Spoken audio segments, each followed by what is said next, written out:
Welcome around the Workstand. We're back here with my new bestest buddy, David Martinez. David, how you been? I'm doing well. Thank you very much.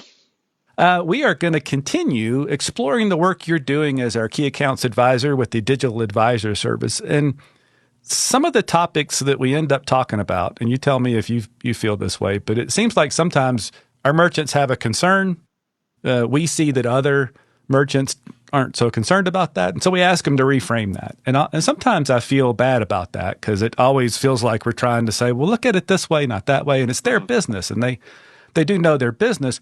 But there are some topics that I think have just changed over time as commerce evolves, as the blend of in-store and online becomes blurred.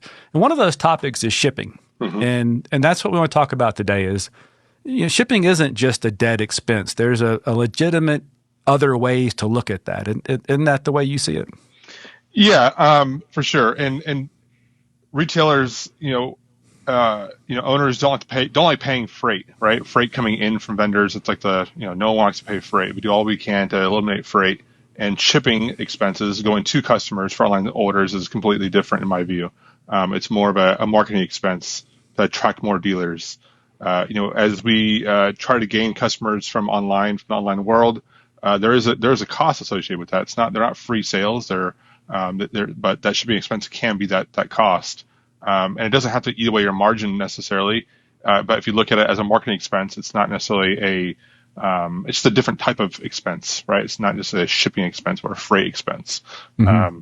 So it's just a little different way to think about it. So yeah, and there's an analogous expenses in the store. There are analogous expenses in the store that are kind of like that. For instance, you've got utility and wages in the store, and as you expand the way you sell things into online sales, that has another set of expenses that could be looked at as an investment towards those sales, and that's kind of the way we're asking people to look at shipping sometimes. Yeah, and with shipping expenses, it's a lot easier to see, right? Like we see those expenses today. They hit your credit card today, so they're a little more sensitive when it comes to those expenses, as opposed to payroll taxes and payroll and your rent and your electricity bills and all that. It comes secondary when you're looking at your margin at the end of the month. So it's a little bit different. Different order. Yeah, right. But in our defense, as we look at it that way, we do take that into account along with a lot of other things when we think about what are the margins of those sales. We've got to account for that, but that's the same way we account for other marketing expenses. Correct. If we have $1,000 in revenue and we spent $100 on ads and we spent $17 on shipping, we're factoring all that in as we figure out, are we being successful with these sales or not? Yeah, and also think of the end result here, the end goal. Don't be so hard on that one sale. There are going to be sales that we have that you lose money on because of shipping, or you make $5 on it, and that's okay. But don't look at shipping as such a negative thing.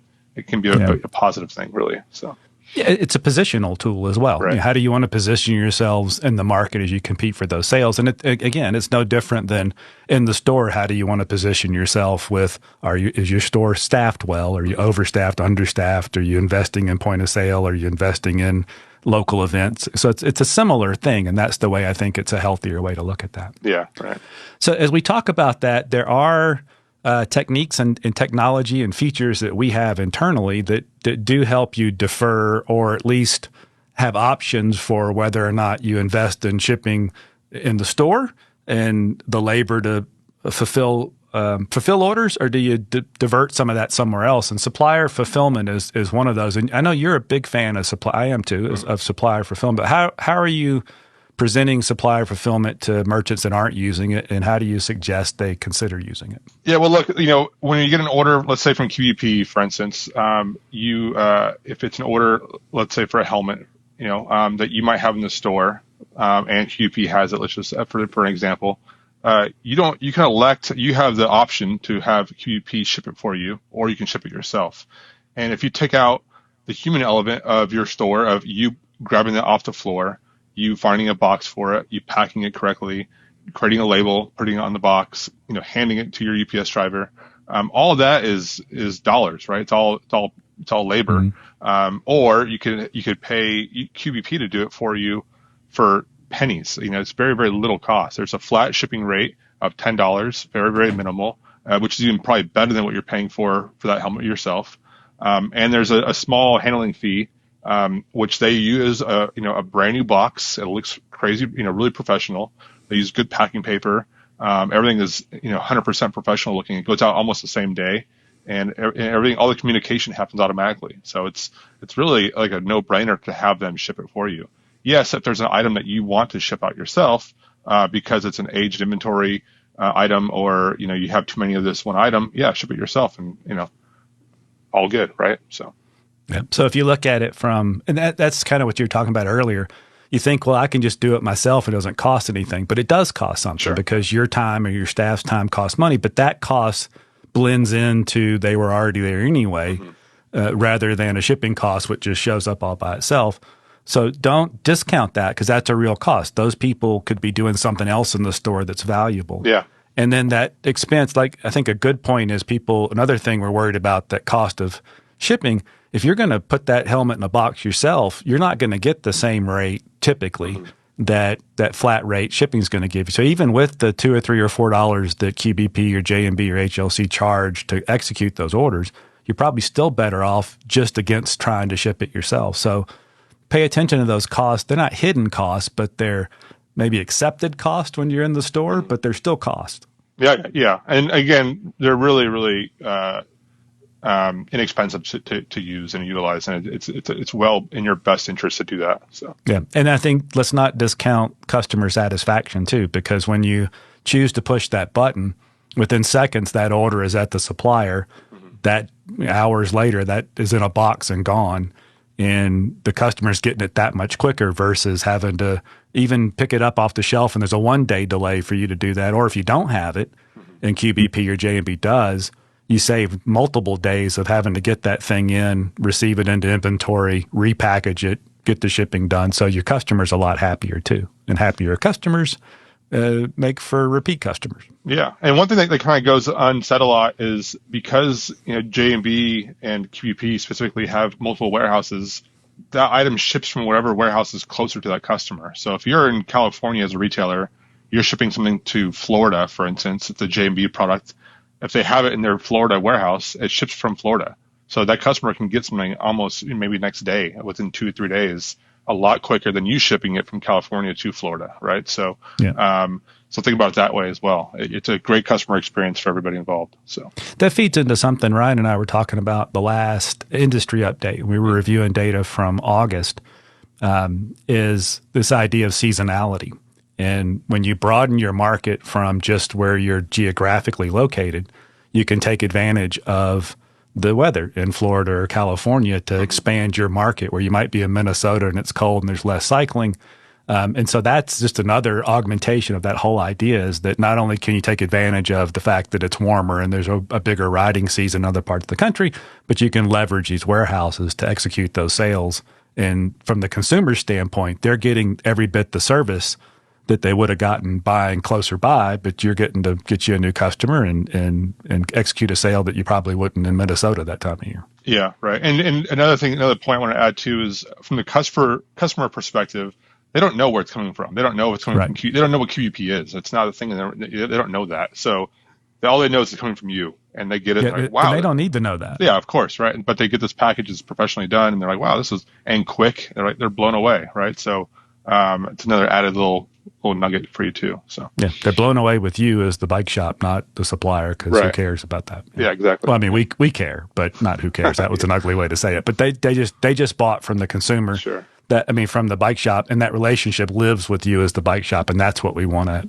It's an important factor that I think gets lost lately. Is we want to build that customer base and have them be happy and loyal to you. Mm-hmm. Yeah. Cool. What else happens around shipping that can help not defer costs, but find better ways to do things?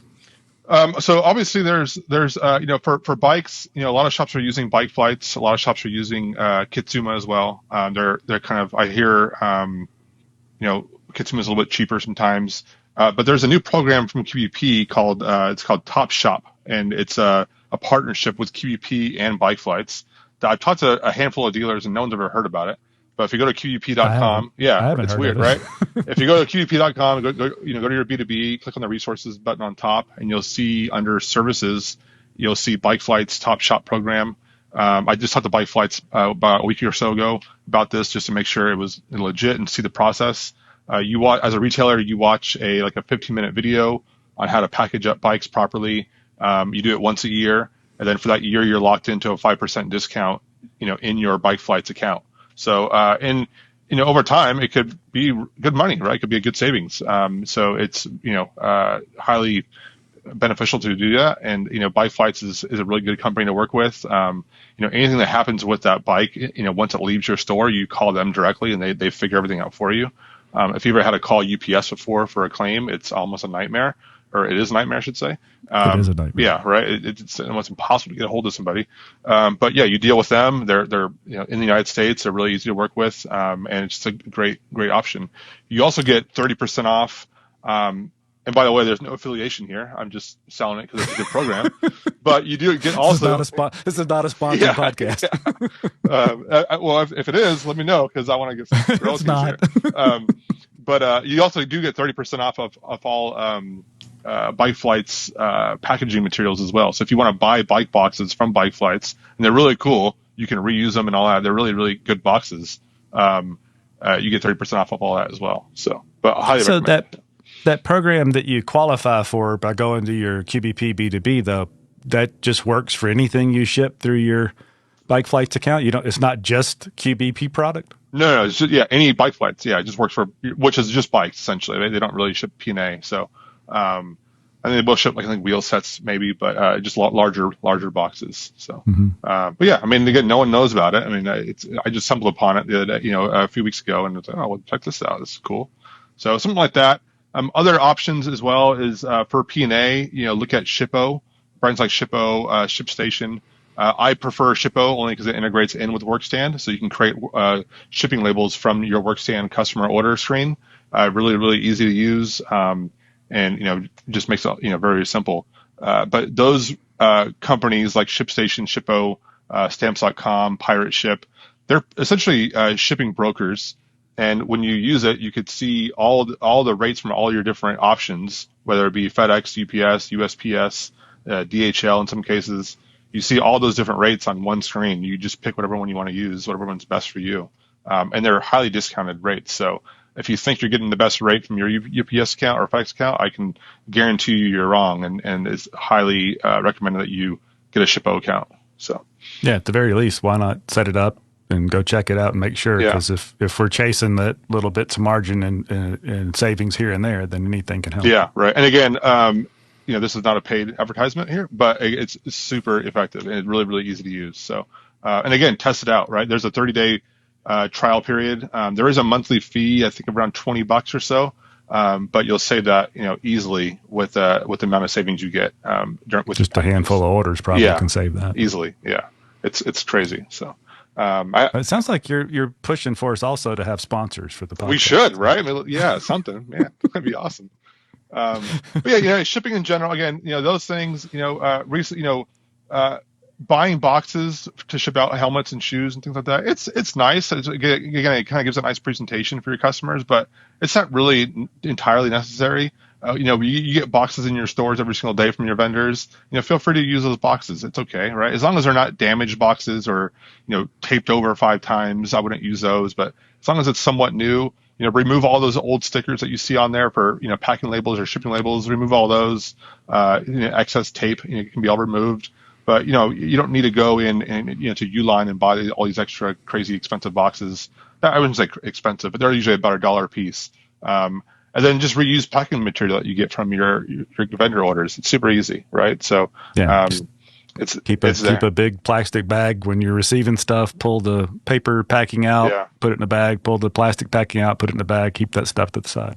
Yeah, and I'm with you. I think it's fine to reuse boxes, but I think do pay attention to it so that if it does cross a line that you don't feel like represents you well, then throw that out. Yeah, it's certainly a good idea on multiple levels to reuse and repackage things. Yeah, I wouldn't recommend using like Amazon boxes. It's kind of, just a little bad taste, right? It's antithetical to what we're doing. Exactly, right. Here. But again, a QVP, Shimano box, they're just fine, right? So, but again, easy ways to kind of save some money here and there, and just reuse, recycle. Was it reduce, reuse, and recycle? That it was that old song, something like that. Yeah. So there you go. All right, I think these have been helpful tips. If you're listening to this and you have something to add to it, we'd love to hear what you're doing to work in these areas and reduce cost and increase your investment towards things that grow your business. So you can give us an email at podcast@workstand.com. And David and I will keep working on these topics that are coming out of the work he's doing with more and more retailers. So if you have an interest in working with David on the digital advisor services, even just a chat to hear more about how that service works, you can reach out to David at david.m@workstand.com. And we will see you around the Workstand. We'll see you later, guys.